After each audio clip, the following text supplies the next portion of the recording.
Today we are talking about therapy, grace, and conflict Marriage. in marriage. Yes. Right. So, how has it been for you as a therapist? But I wanted to ask you, Yes. let me tell you, Mm.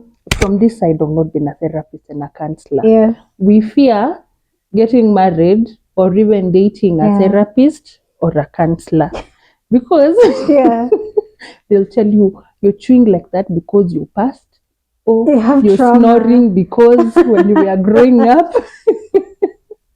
You have a disorder. Imagine you cannot go to the toilet on time because like there's a always reason a behind. for every action. Yes. Yeah. How do you balance even just to think about it? I think the only advantage about being a therapist is that you have a lot of skills. You know, you are more conscious about your behavior and everything. So sometimes you are aware and you're conscious about your behavior and about the other person's behavior. Mm. But then life really Marriage is still marriaging. it's still meeting you and you forget all your therapy. And I would Just- think a Yeah, and spouse to a therapist, a counseling psychologist, do they feel the pressure? We should host probably yeah. the other half on this side and ask Honestly, him. unless they say, but I But think when you do your counseling sessions, maybe if you've counseled someone whose spouse is a therapist, maybe do they feel the pressure? I think it really depends. You know, like the thing about having a lot of knowledge, you may find yourself giving pressure to the other person who may not have what you have. And that's the problem about being a therapist and not having grace when it comes to your marriage. So it's important if you know something, there needs to be grace when it comes to your knowledge and everything. But yeah, it's so many. You've seen so many professors who actually end up losing their marriages and everything because you come with so much expectation, and marriage does not need expectation. It needs a lot of grace, so much grace you can ever harness. Yeah. You know. So it's good because you're aware of yourself so that you can seek therapy and see the importance. You know, like we've had so many couples who one of them wants to go to therapy and the other one doesn't want to go. But being in a space where you have information, it's like being empowered with knowledge. You know, you won't act like somebody without knowledge. Yeah. Some people think like going to therapy is going to be, it's like guidance. You're being told what to do. Yeah. You're being exposed. But then when you do you know about therapy, you know that's not the case. You know, even before we dive into the topic, when we go for like initially, when you go for counseling, you'll just you think it's a doctor, so you tell them we are fighting, we are disagreeing, and we cannot see eye to eye, and so you wait for them to give you the solution. Take a little bit of patience, 1 times 2 every day. Take grace 3 times 4 every day. Take forgiveness. Not realizing you're the one who will do most of the talking, and the therapist will do most of the listening. Yeah, definitely. There's a difference between counseling and guidance. So when it comes to counseling, it's more of active listening and helping the client be able to know that they're more than able to make decisions for themselves, including for the person. You know, a psychologist or a counselor is supposed to give you information that's supposed to empower you to be strong enough to make the right decision and to act accordingly. You know, for example, they'll be able to give you information that was that trauma, because this really connects with something that might be individual, like you've experienced that you're projecting, or maybe a lack of information. So they're supposed to empower you to make your own decision. But guidance is more of telling you. It happens a lot with coaches. So when somebody comes to good news and they ask for a coach, we are able to tell them the difference. So are you really sure you want somebody to tell you what to do, or you just want somebody to listen to you, you know? And we're talking about conflict in marriage. Yeah. Do we have practical needs, or if I would say, when we talk about conflict, is it so bad that it makes people, just say it's over? And is it so good and easy that it can even strengthen your marriage when well managed and well handled? conflict is how somebody takes it. And it honestly, as we said, it boils down to an individual.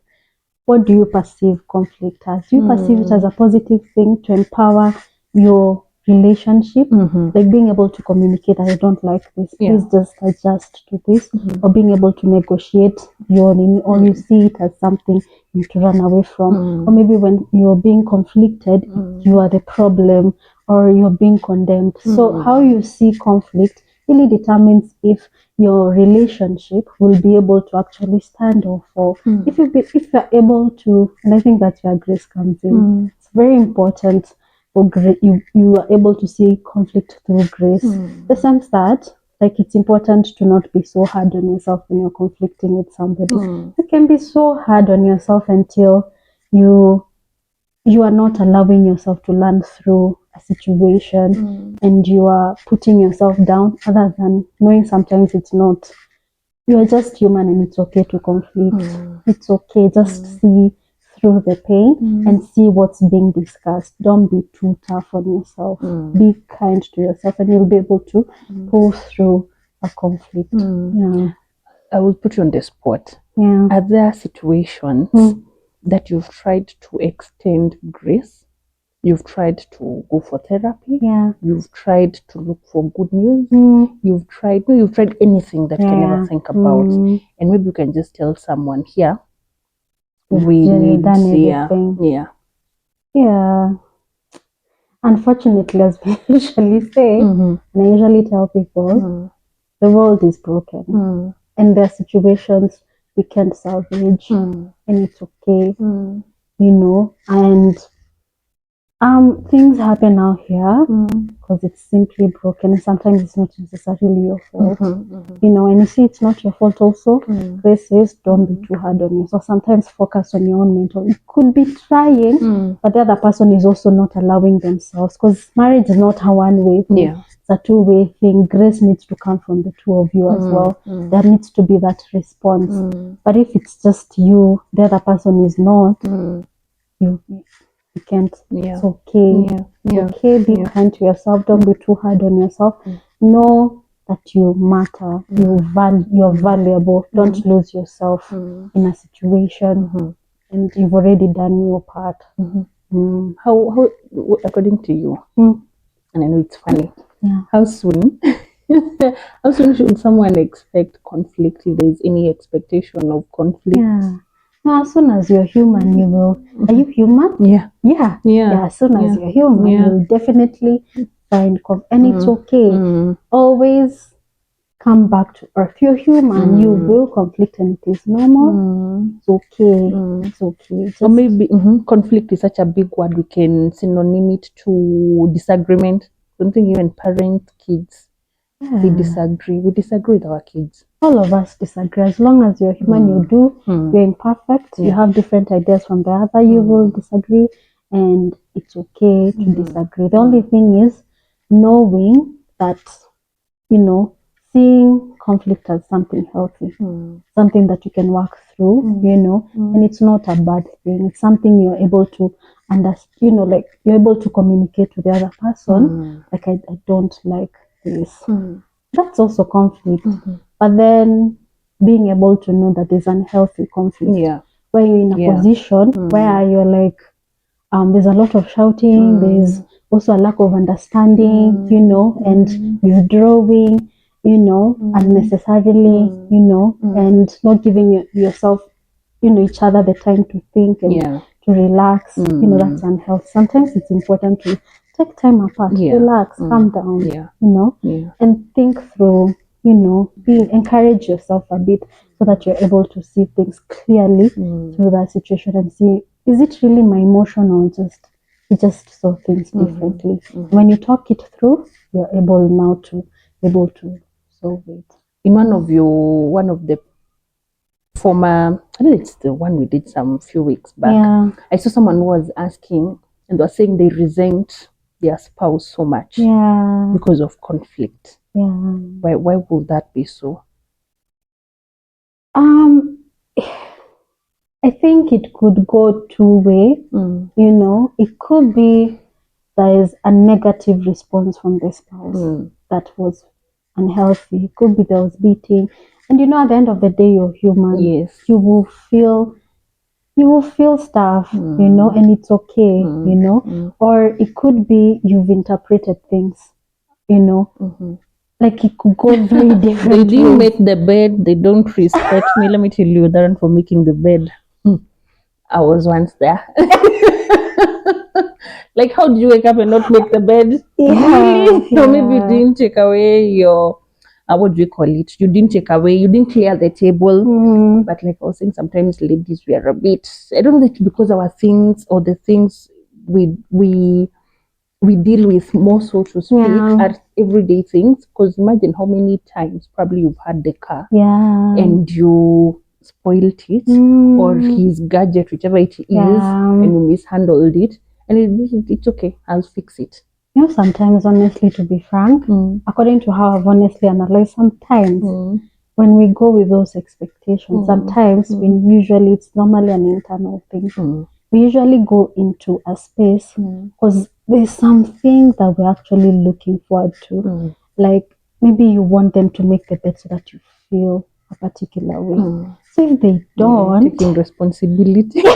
There's a way you're looking for a sense of, honestly, sometimes could be a sense of satisfaction. And if they don't do this, I don't feel satisfied. The thing is, no human being in this world will ever bring you that sense of satisfaction and stability. The time you make God your source, it gives you such a stability that it empowers you to be gracious to the other person. Because the time you start realizing you're shaky, it means your internal stability is not okay.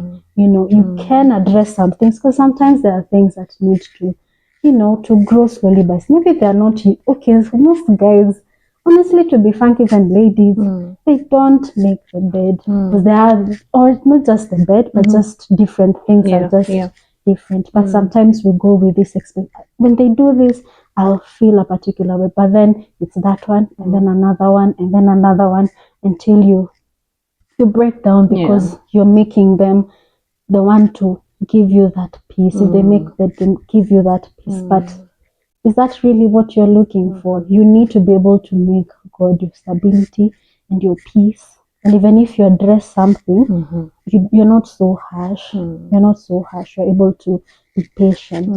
You're able to allow somebody to grow into the person who they are meant to be. And even like also change and adapt to a new way of doing things. But in your heart, you're at peace. You are content. You are, yeah.